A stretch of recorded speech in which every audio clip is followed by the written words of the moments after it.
بسم اللہ الرحمن الرحیم۔ ناظرین السلام علیکم ورحمۃ اللہ وبرکاتہ۔ ناظرین، آج پھر آپ حضرات کے سامنے قاری حنیف صاحب کا بیان لے کر حاضر ہوئے ہیں، جس کا عنوان ہے نبی صلی اللہ علیہ وسلم کی آخری نصیحتیں۔ دوستو، بہت ہی شاندار بیان ہے، آپ حضرات بیان کو مکمل سننا۔ لیجئے، پیش خدمت ہے قاری حنیف صاحب رحمۃ اللہ علیہ کا بیان۔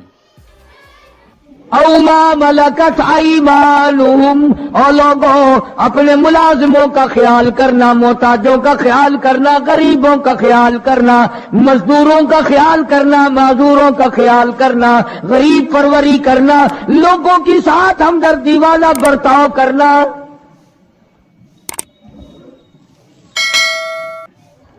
جو کچھ میں تمہیں بتلا رہا ہوں، فرمایا یاد کرو، میری بات کو سمجھو۔ حضور کریم صلی اللہ علیہ وسلم نے فرمایا لاکھوں کا مجمع ہے، فرمایا جو میں تمہیں بات کہہ رہا ہوں تمہارے ذمے ہے، جو اس وقت میدان عرفات میں نہیں پہنچ سکے ان تک پہنچا دینا۔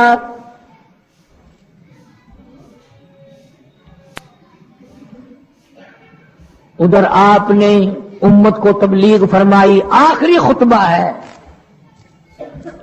حضور کریم صلی اللہ علیہ وسلم کا، آخری خطبہ، آخری وعد ہے، آخری نصیحتیں ہیں۔ ادھر قرآن کریم کی آخری آیت نازل ہو گئی، الیوم اکملت لکم دینکم واتممت علیکم نعمتی ورضیت لکم الاسلام دینا۔ کالی کملی والے، آج ہم نے تمہارا دین کامل کر دیا، اسلام مکمل ہو گیا۔ حضور کریم صلی اللہ تعالی علیہ وسلم نے ضروری چیزیں آخری خطبے میں ارشاد فرما دی۔ فرمایا لوگوں، اپنی عزت کو بچانا، اپنی عزت کا خیال کرنا۔ دو چیزوں کی ضمانت آج تم مجھے دے دو، ایک چیز کی ضمانت آج میں تمہیں دے دیتا ہوں، اپنی زبان کی اجازت دو، غلط نہیں استعمال کرو گے، اللہ رسول کے خلاف نہیں چلاؤ گے، اپنی نفسانی خواہشات کی ضمانت دو، اللہ اور اس کے رسول کے حکم کے خلاف نہیں برتو گے، نہیں چلاؤ گے۔ فرمایا والذی نفسی بیدی محمدا، اور لوگوں اس مالک کائنات کی قسم، میں جنت الفردوس کی تمہیں ضمانت دیتا ہوں۔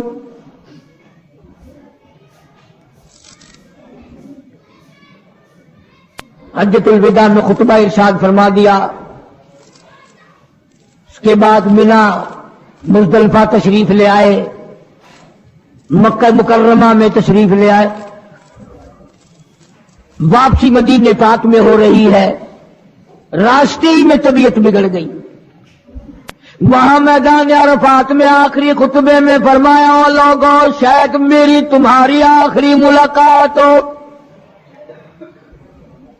او لوگوں شاید آج کے بعد تم میری آواز نہ سن سکو، میری زیارت نہ کر سکو، میری بات کو پلے باندھ کے لے جاؤ۔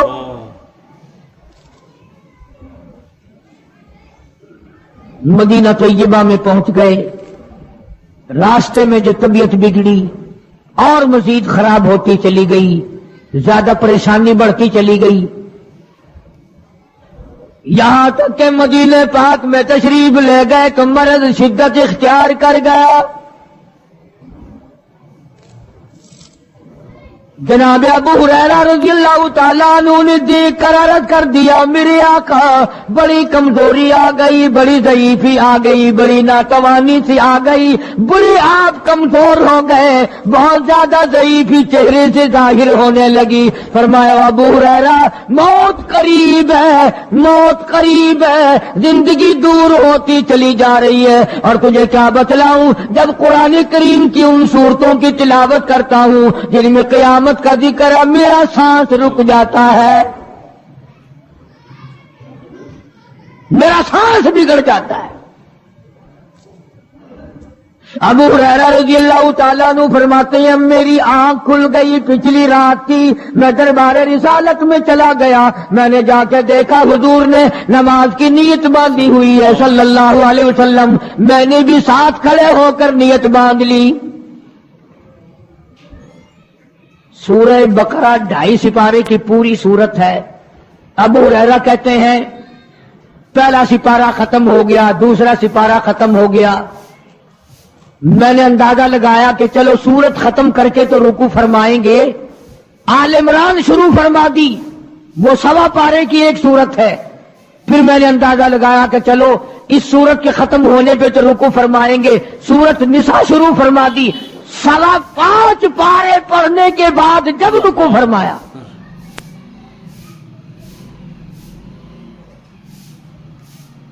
اپنا حال بھی دیکھ، اس کالی کملی والے کا حال بھی دیکھ صلی اللہ علیہ وسلم. ابو ہریرہ کہتے ہیں جب قرآن مجید کی تلاوت ہو رہی تھی میں پاس کھڑا ہوا تھا نماز میں، حضور کے سینے سے، آپ کے چھاتی سے مجھے یوں سانس پھولنے کی آواز آئی جیسے ہنڈی پکتی ہوئی کھولتی ہے. سانس پھول گیا. قرآن کریم کی تلاوت کرتے کرتے طبیعت متاثر ہو رہی ہے.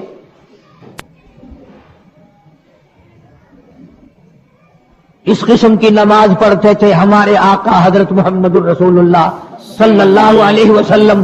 آج امت کی نمازیں اور اپنی نمازیں اور میری نمازیں تمہارے سامنے ہیں. امام الانبیاء محبوب کبریا حضرت محمد مصطفیٰ صلی اللہ تعالی علیہ وسلم کا مرض اتنا شدت اختیار کر گیا، بے ہوشی شروع ہو گئی. کبھی ہوش آ جاتا ہے، کبھی پھر بے ہوشی طاری ہو جاتی ہے. مرض بڑھتا چلا گیا. ایک روز نماز کا وقت آیا، جناب مدنی کریم صلی اللہ تعالی علیہ وسلم کے دیوانے، حضور کے پروانے، حضور کے شہدائی، حضور کے اوپر جان مال قربان کرنے والے، اولاد قربان کرنے والے، ساری زندگی قربان کرنے والے صحابہ کرام مسجد میں حیران ہے، آج نماز کیسے پڑھیں گے، سرکار موجود نہیں.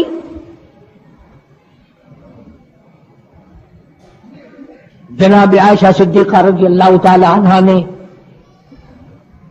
جناب فاطمۃ الزہرا رضی اللہ تعالی عنہا دونوں پریشان ہیں کہ مرض بڑھ گیا ہے، تکلیف زیادہ ہے. ہوش آئی آپ کو، فرمایا اصلی الناس، کیا لوگوں نے نماز پڑھی؟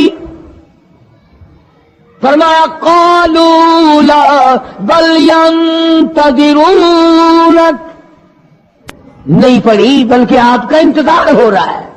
سارے دیوانے، سارے پروانے، سارے شہدائی، سارے جانثار، سارے غمگسار، ساری زندگی قربان کرنے والے دیواروں کے ساتھ لگے ہوئے کھڑے رو رہے ہیں، کالی کملی والے آج اگر تیرا دیدار نہ ہوا تو ہم مر جائیں گے.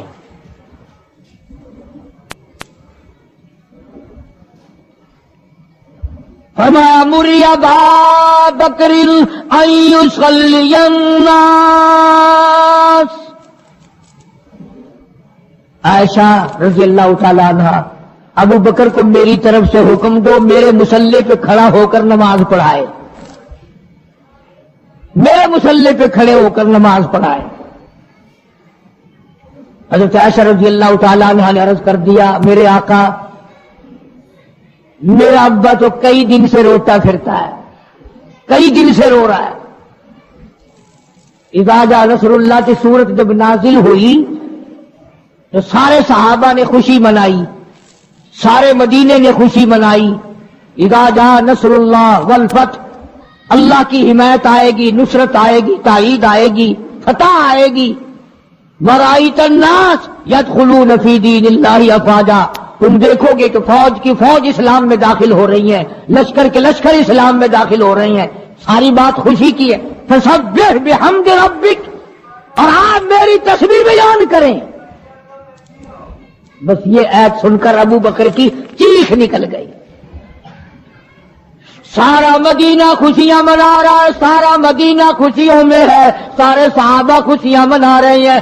عام لشکر اسلام میں داخل ہوں گے، ساری فوجی اسلام میں داخل ہو جائیں گی، لیکن ابو بکر صدیق کو لوگوں نے دیکھا اس کونے میں بیٹھا روتا ہے، گھر میں بیٹھا ہوا رو رہا ہے.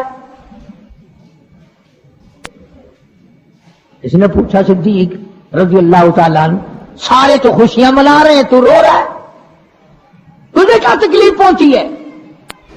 اذا جاء نصر اللہ کی سورت کے نزول کا پتہ نہیں چلا؟ جناب ابو بکر رضی اللہ تعالیٰ عنہ جو نبوت کا راز جانتے ہیں، مزاج شناس ہے نبوت کے، سب سے پہلا رفیق، سب سے پہلا ساتھی ابو بکر صدیق رضی اللہ تعالیٰ عنہ ہے۔ روتے روتے فرمانے لگے آؤ مدینے والوں، یار کی جدائی کا وقت آ گیا۔ حضور کریم صلی اللہ علیہ وسلم کی روانگی کا وقت آ گیا۔ انہوں نے کہا تجھے کیسے پتا چلا؟ کہ دیکھتے نہیں ہو قرآن میں کیا؟ فسبح بحمد ربک، آپ میری تسبیح بیان کرے، مطلب یہ کہ آپ میرے یہاں آ جائے۔ سب سے زیادہ صدیق اکبر نے قرآن کریم کو سمجھا۔ تو حضرت عائشہ رضی اللہ تعالیٰ عنہ نے عرض کیا کالی کمبلی والے وہ تو پہلے ہی روتے پھرتے میرے ابا، تو کسی اور کو حکم دو۔ فرمایا عائشہ امت میں تیرے باپ جیسا نظر کوئی نہیں آتا، ساری امت میں تیرے باپ جیسا نظر کوئی نہیں آتا۔ صدیق اکبر رضی اللہ تعالیٰ عنہ کو حکم مل گیا، صحابہ نے مصلی پہ کھڑا کر دیا، نماز ہو رہی ہے۔ اللہ اکبر، ایک تھوڑا سا نقطہ باریک سا ہے، اگر توجہ کرو گے تو مزہ آئے گا۔ ادھر حکم دے دیا نماز پڑھانے کا، ادھر نماز شروع ہو گئی۔ ایک تو یہ بات تھی نا کہ حکم دیا نماز ہو گئی، پوری ہو جائے گی، وہ پڑھا دیں گے، اور ایک یہ ہے کہ میں خود نماز پڑھاتا ابو بکر کو دیکھوں، صرف پڑھاتا نہ دیکھوں، میں بھی صدیق کے پیچھے نماز پڑھوں، کل لوگ کوئی اعتراض نہ کرے۔ صلی اللہ علیہ وسلم یہ ایک بڑی بات ہوتی ہے، اور مصلی پہ بھی خود کھڑا کرنا اور خود پیچھے آ کر کے نماز کی نیت مانگنا۔ دو نوجوانوں کو بلایا، حضرت عباس رضی اللہ تعالیٰ عنہ ہے اور ایک اور صحابی ہے، دونوں کے کندھوں پہ ہاتھ مبارک رکھے اور قدم مبارک گھسٹتے ہوئے مسجد میں تشریف لائے۔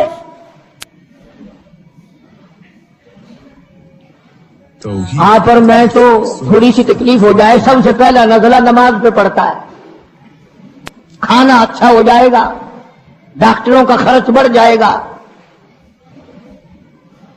اور گھر والوں کا دھیان بڑھ جائے گا، فکر بڑھ جائے گا، لیکن مرنے والا، بیمار پڑنے والا جو ہے نماز سے بے فکر، سب سے پہلے مسلمان نماز چھوڑتا ہے۔ اور میری بات لکھ کے لے جاؤ، لاکھوں کروڑوں میں سے 2-4 نمازی مرتے ہیں، بڑا خوش نصیب ہے وہ آدمی کہ دم نکل جائے پر نماز ایک بھی قضا نہ ہو، آخری وقت تک جس کی نماز قضا نہ ہو۔ اللہ حضور کریم صلی اللہ تعالی علیہ وسلم نے پیچھے آ کر کے نیت باندھ لی۔ ابو بکر کو احساس ہو گیا، پتہ چل گیا کہ صدیق اکبر کو معلوم ہو گیا، حضور میرے پیچھے تشریف لے آئے، نماز میں شامل ہو گئے۔ ابو بکر پیچھے ہٹنے لگے، مصلی چھوڑنے لگے۔ آپ نے فرمایا الزم مکانک، ٹھہرا رہو وہی جہاں میں نے تجھے کھڑا کر دیا۔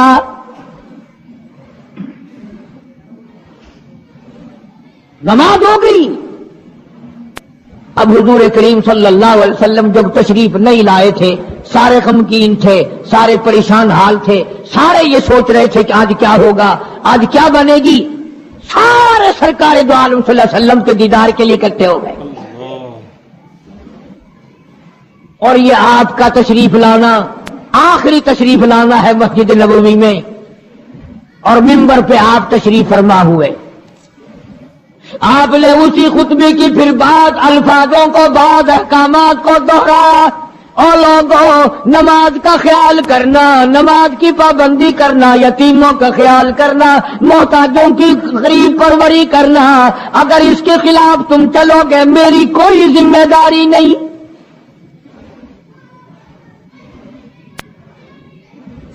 بیماری کی کیفیت کو دیکھ کر، چہرے کی کیفیت کو دیکھ کر صحابہ کرام رو رہے ہیں، سب کا دل اندر سے یہ کہتا ہے شاید آج آخری دیدار ہے، شاید آج آخری ملاقات ہے۔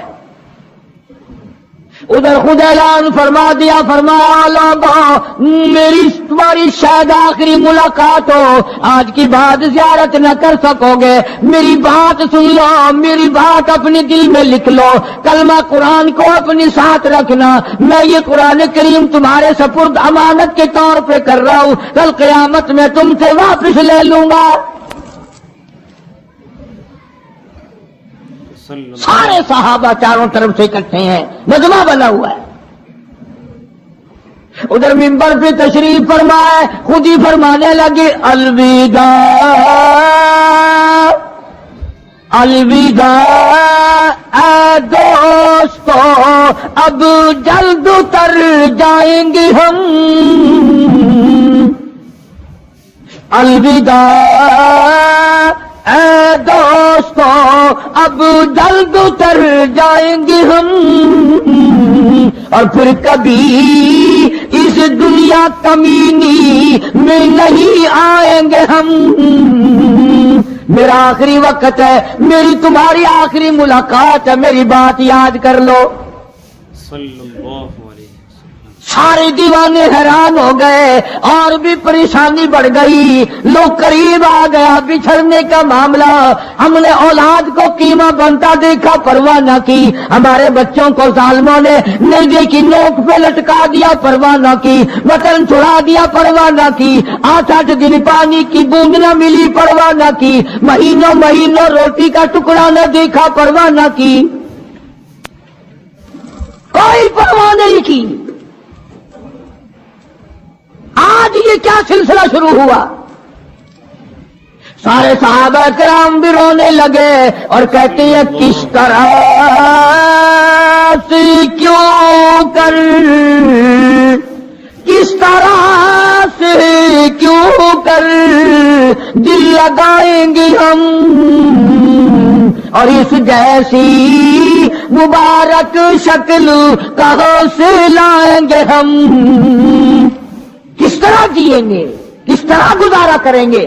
آقا ہم نے تو بھوک بجھائی، پیاس بجھائی، سب کچھ تجھ پہ قربان کر دیا تھا۔ حجرہ عائشہ میں تشریف لے گئے، پھر بھی ہوشی تاری ہے۔ اللہ غنی، عائشہ صدیقہ تیرا کتنا اونچا کمال پروردگار نے کر دیا، کتنا اونچا تیرا نام کر دیا۔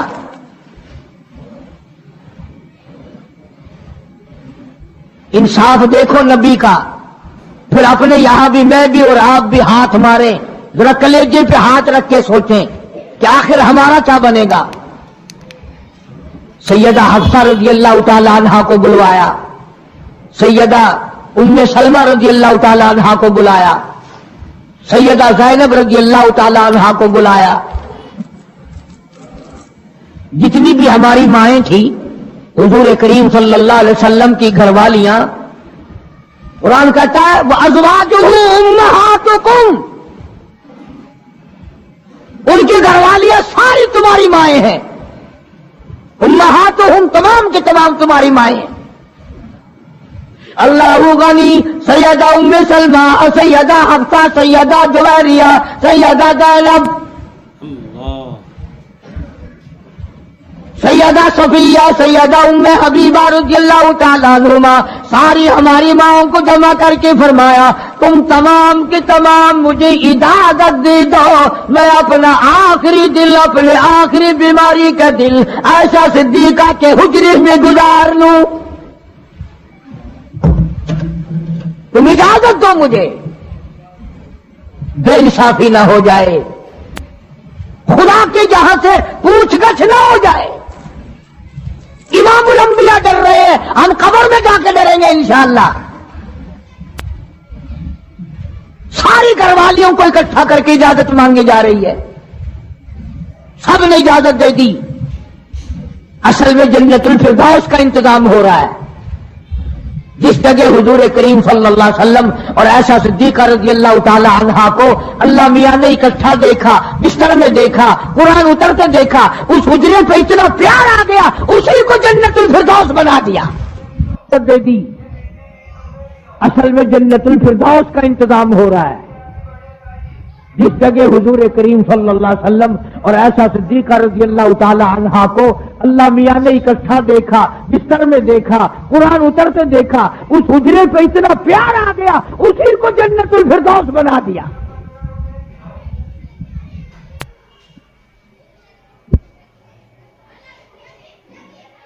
بات بڑھی، جناب عائشہ صدیقہ رضی اللہ تعالیٰ عنہ پریشان بیٹھی ہیں، جناب فاطمہ الزہرا رضی اللہ تعالیٰ عنہ پریشان بیٹھی ہیں، بڑی تکلیف ہے، بڑا شدت کا بخار ہے، بے ہوشی بھی ہے۔ فرمایا میری عائشہ ٹھنڈے پانی کا پیالہ لے آ، سمجھی میرے محبوب کو پیاس لگی ہوگی۔ دوڑ کر پانی کا پیالہ لے آئی، اشارہ فرمایا یہاں رکھ دو، رکھ دیا گیا۔ جناب عائشہ صدیقہ رضی اللہ تعالیٰ عنہ فرماتی ہیں میرا کلیجہ پھٹنے لگا، جناب فاطمہ الزہرا رضی اللہ تعالیٰ عنہ فرماتی ہیں میرا جگر پھٹنے لگا۔ ہم نے آنکھوں سے دیکھا امام الانبیاء صلی اللہ تعالیٰ علیہ وسلم کی ذات اقدس رحمت والا ہاتھ اس پانی کے پیالے میں بھگو کر اپنے چہرے انور پہ چھینٹے مارنے لگے۔ بے شک یہ چہرے انور کو ٹھنڈا کر رہے ہیں۔ حضرت عائشہ فرماتی ہیں رضی اللہ تعالی عنہا میں نے عرض کر دیا میرے آقا یہ فکر الموت بالحق، قرآن کہتا ہے کہ موت کی سختی حق ہے۔ جناب عائشہ صدیقہ رضی اللہ تعالیٰ عنہا فرماتی ہیں کہ میں نے حضور کی تکلیف کو جب آنکھوں سے دیکھ لیا پھر میرے دل میں یہ بات کبھی آئی ہی نہیں کہ اور کسی کو تکلیف ہو یا نہ ہو۔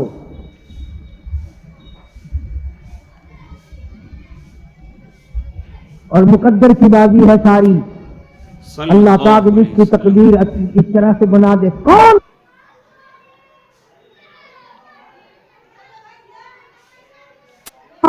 فکر الموت بالحق، قرآن کہتا ہے کہ موت کی سختی حق ہے۔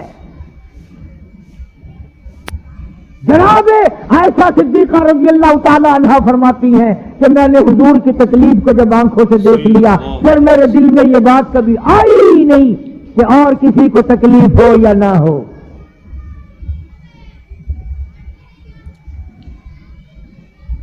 اور مقدر کی بازی ہے ساری، اللہ پاک جس کی تقدیر اس طرح سے بنا دے کون ہے پیچھے ہٹانے والا، بالکل آخری وقت ہے۔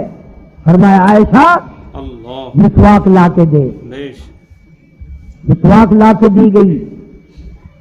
فرمایا اپنے منہ میں چبا کے دے،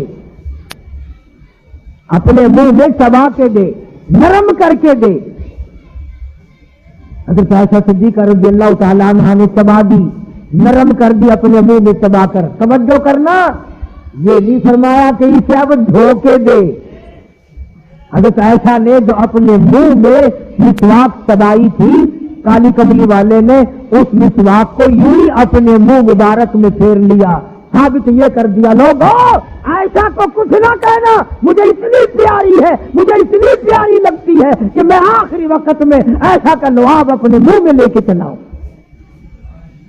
اللہ اکبر۔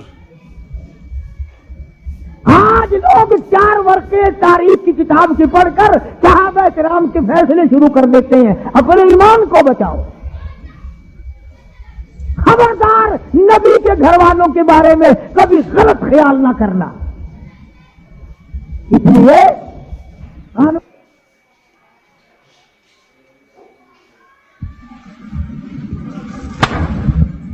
اور پھر بات بڑھی،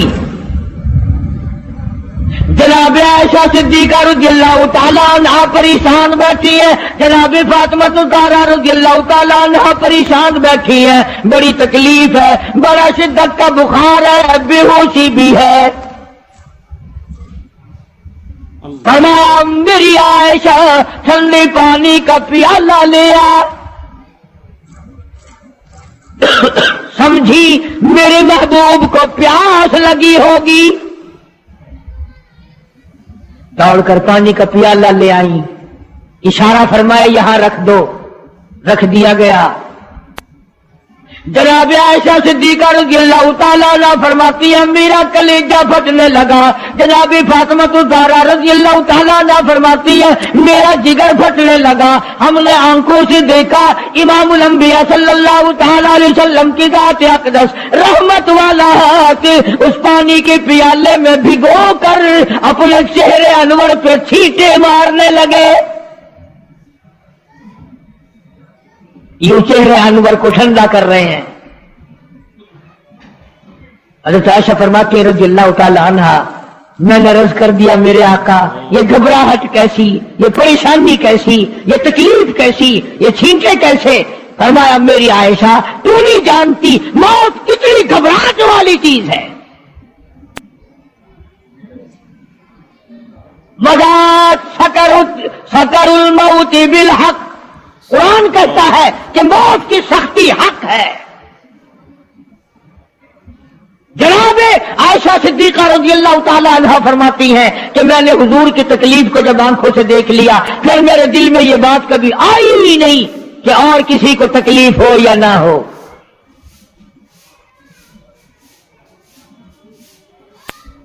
اور مقدر کی بازی ہے ساری، اللہ پاک جس کی تقدیر اس طرح سے بنا دے کون ہے پیچھے ہٹانے والا؟ بالکل آخری وقت ہے۔ فرمایا عائشہ مسواک لا کے دے، مسواک لا کے دی گئی۔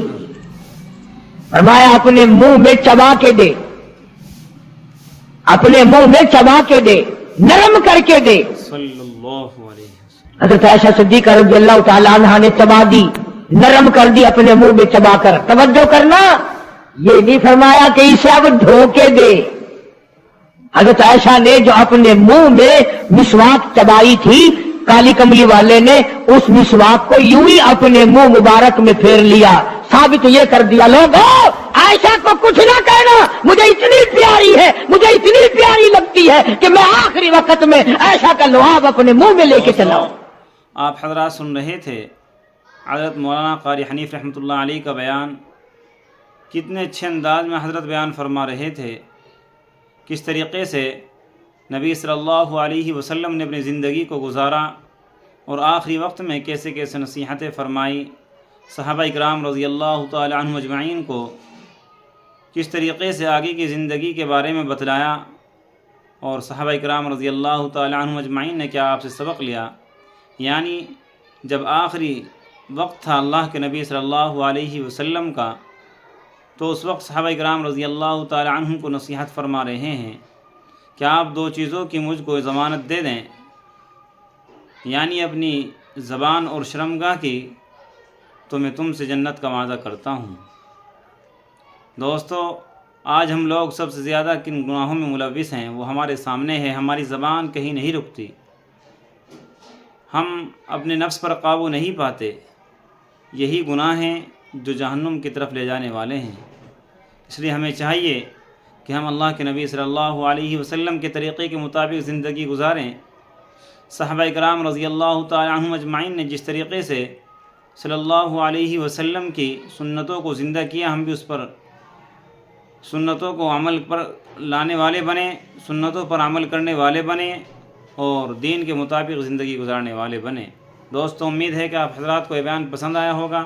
قاری حنیف صاحب کا بیان سننے کے لیے ہمارے چینل کو سبسکرائب کریں، ویڈیو کو لائک اور شیئر کریں۔ چلتے ہیں پھر اگلے بیان میں ملاقات ہوگی۔ السلام علیکم ورحمۃ اللہ وبرکاتہ۔